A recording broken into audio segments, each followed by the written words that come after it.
Hey, welcome to the TMZ podcast. I'm sorry, I didn't know. Is that real? Yeah, I guess. I didn't know I was going to be like, hey. Hey, hey. It's Friday, okay? I'm Charlie, and welcome to the TMZ podcast. I'm Edward. This is Edward. Welcome to the TMZ podcast. Yeah, Edward, thank you for filling in for Charlie Cotton. He's been in Australia, and we are not missing him at all. Not one bit. Edward and I are going to have a blast today on the TMZ podcast because we have so many topics to go over. We're going to be starting off with a bombshell story we just broke on the site. Taylor Swift and Blake Lively's friendship is fractured, and don't expect to see Blake with her at the Super Bowl. We'll get into that. Also, Kanye West is back tweeting crazy stuff on Twitter. And he said he's down with Hitler, so we'll go over that. And lastly, Snoop Dogg is cracking jokes about Bill Belichick's girlfriend at the NFL honors. Can't wait for you to tell us about that, Edward. It was a good one. Starting off with Taylor Swift. As you guys know, Taylor has totally been roped into this Justin Baldoni, Blake Lively drama over everything that happened on set between the two. And basically, Taylor was mentioned in Justin Baldoni's bombshell $400 million lawsuit. There was text messages that he provided, which were sent after a meeting had happened. He claimed there was a meeting where Ryan Reynolds was present and Blake was talking about how she wanted to rewrite a specific scene. Ryan Reynolds allegedly had backed up Taylor's rewrite. And then Justin had revealed that Taylor Swift as well showed up, which he claimed he felt bullied by both Ryan and Taylor to use Blake Lively's rewrite in It Ends With Us. Well, we're being told that Taylor and Blake's relationship is totally fractured because of all of this. If you guys remember the text messages that were provided, Blake had referred to Taylor as one of her dragons. She said that Taylor and Ryan always stand up for her when she feels like she can't speak up for herself. She even referred to herself as Khaleesi. Well, Taylor saw these text messages. We're told she did not like them at all. And she felt like that was a very weird thing to say about a friend.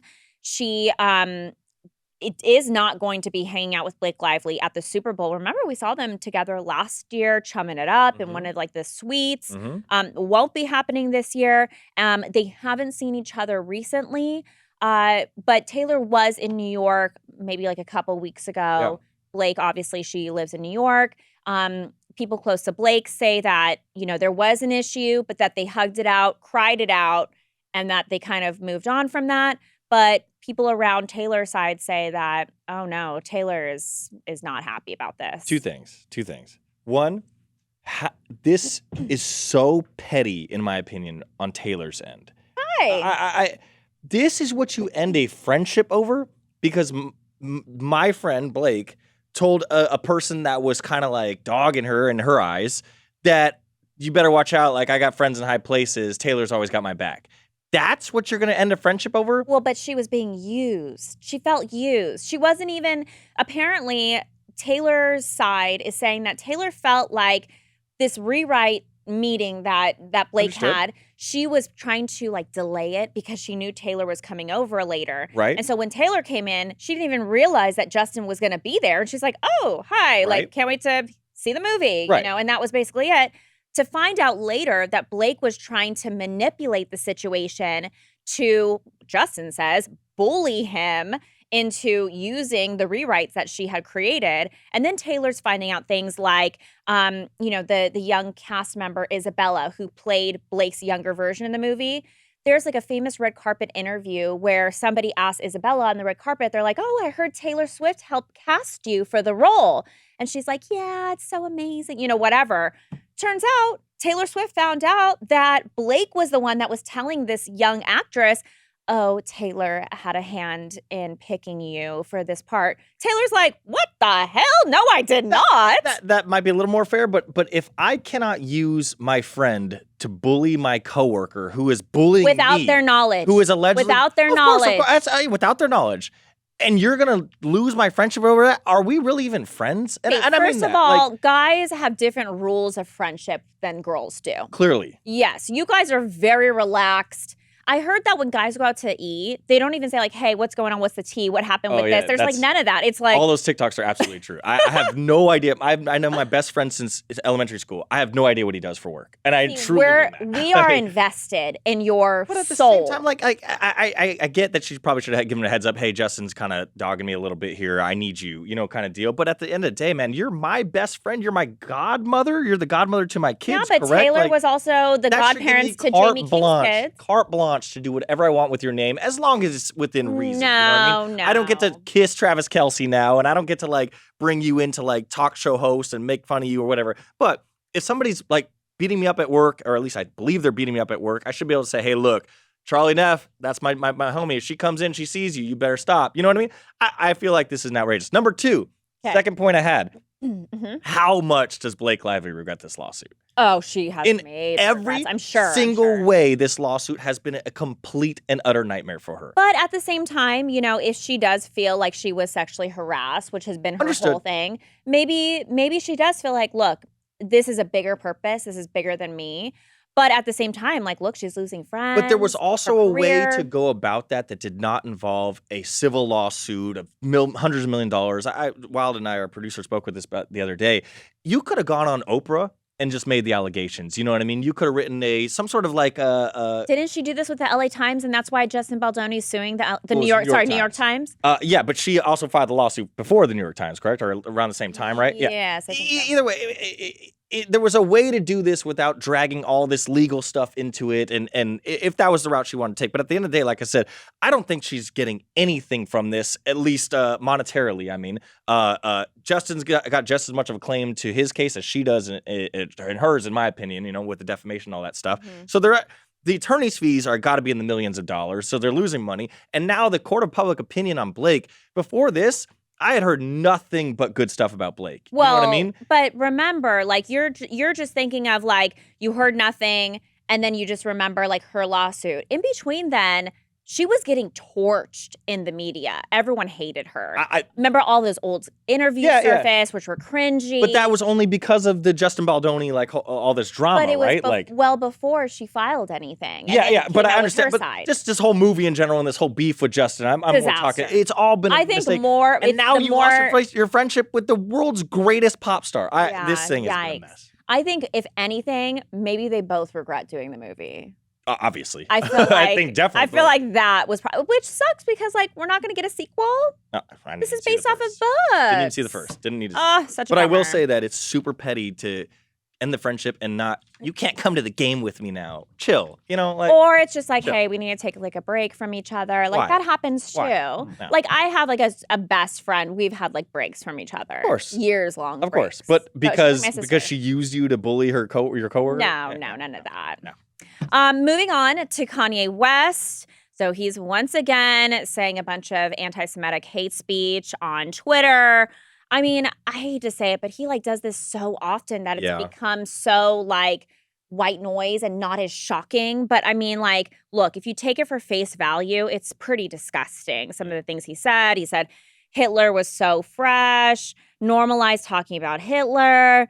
It's everything from like ranging from like devout support of Diddy, which he says like free Puff, to now like, obviously talking about like his hatred of Jews. He even doubled down by saying, any Jewish person that does business with me needs to know I don't like or trust any Jewish person.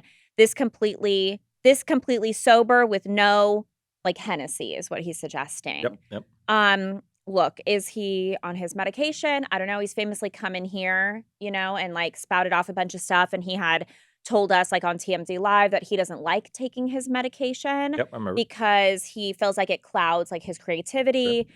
And I feel like, this is kind of coming on the heels of like Kanye and Bianca walking the red carpet at the Grammys, getting like all these headlines. He had posted like, "Oh, my wife is the #1 Googled person in the world." Like he's getting all these headlines. It almost feels like he wants like more headlines with like shocking statements. Correct. I think that's absolutely what's going on here. I think he knows he cannot be canceled for the anti-Semitism because. And he said that. He's like, "What are you going to do? Take away my shoe line?" He's already been canceled, and here we are still. He's still an A-list mega celebrity. So he knows, and I think he knows that by doing this, he's on every single talk show, every single podcast, every single headline. And again, this is another conversation Wild and I had earlier this week. Wow, you and Wild having lots of like side conversations. Okay. It certainly appears that he is gearing up to do something, whether that's his clothing line, a new album, because he is pulling all the right levers to get his name all the way into the headline, whether it's showing up at the Grammys naked. He parked his car in the middle of Rodeo Drive the other day. He was doing like a photo shoot. He's going out in front of Pap S'more, ask me about the Grammys. He's telling them what to ask. He's now going back to the whole anti-Semitism card that he played when he wanted to, I think these are just, he's playing the hits that he's playing. I think this is his ability to get in the media and get whatever he's trying to hawk out there. I also wonder, too, because if you remember last year, he got like a Super Bowl commercial. Do you remember that? He booked like his own Super Bowl commercial on his phone. And it was like only in certain markets. I do remember. It might have been 2 years ago, but I do know. Okay. Yeah. I wonder if like maybe he's going to do the same thing. And this is all like promotion for that. Like he just launched like new clothes on his website, like Yeezy Supply or whatever. And then like maybe he'll book like a Super Bowl commercial that's going to launch like this weekend, and it's all promotion to buy his clothes. I mean, who knows? And it's honestly got to the point where I'm not even sure if he believes it now. It just almost seems like it's like, I know this is going to be in the headlines. Let's do it. Bianca, go get naked, and I'll talk about Hitler. Yeah, and we'll be famous forever. And so it's kind of gross, It's childish. It's the nastiness of Hollywood. For sure. Yeah. Moving on to Snoop Dogg. A much better story. The NFL Honors, before we get into this, the NFL Honors is the Grammys of the NFL. Where is this held? It's held at the Super Bowl location every year. Oh, okay. They just started doing it within the last few years, and it's brilliant. It's must-see TV. Like, we were talking at sports, and we're like, we're going to have a writer on this going forward. Really? Wow. Day, and then you write it in the morning. So it's just like an award show? It is must-see TV. They have, like, A-list hosts. This year with Snoop Dogg. We'll get into it. Okay. They have every celebrity athlete you could possibly imagine, and Peyton Manning's and, everybody, because it's a Super Bowl week, so they're all there. And you have drama with these awards. Like, a lot of these, like, who's going to win the MVP? The MVP ended up being Josh Allen. There was drama. Lamar Jackson, a lot of people thought they should win. It's must-see TV. So anyways, to further that point, Snoop Dogg was the host. And as the hosts traditionally do on these award shows, they give the monologue, right? Yeah, they're roast. And he is burning everybody. He's burning Jerry Jones. He's talking about Joe Burrow's garbage defense on the Bengals. He roasted everybody. The Chiefs said they get the calls from the refs. And then he turned his sights on Bill Belichick's 24-year-old girlfriend. Oh, no. I'm sure Were they there? Yeah, front and center. Oh, I'm sure you're all familiar with this drama or this relationship by now. Bill is 72. Jordan is 24. It's almost 50 years. Jordan showed up to this award show wearing basically a bikini. Yeah, it was a very sexy dress. And if you know anything about Bill is like the most buttoned up human being ever. So it's just like over the last 20 years, we've gotten to know Bill, and now seeing him in this is so funny. Anyways, Snoop Dogg says this joke. Here, we have it. He could do a better job saying it than I can, so let's watch this.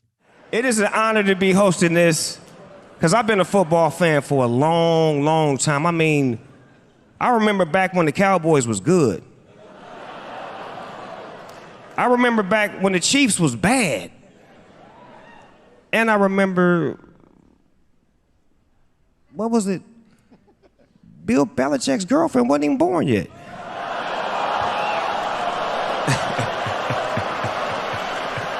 Wow, she was shocked. I don't know if you get the full gist of it, on this little clip, but man, it's rocked the room. Yeah, like everybody's like, oh my God. 'Cause everybody was thinking it, you know what I mean? Yeah. Everybody wanted to say it, and he says it. And to her credit, fair game. Everybody was laughing. She laughed it off. Bill laughed it off. Everybody knows it's a joke now. Did the Cowboys comment hurt you? You're such a Cowboys fan. It's the truest thing ever. Like they're terrible. But yeah, this show is like I said, it's great. It's must see. There were so many funny moments. Jelly Roll came out dressed like in full NFL gear. It's great TV. Wow. Snoop Dogg killed it though. Funny. Jordan Hudson looked great. So. Wow, Edward Haley Steinfeld, by the way, was there too. Looked amazing. I love Rocked her little and engagement her ringer. Fiance? Beyonce now. Yeah, they're so cute together. Great show. Great I love it. Yeah.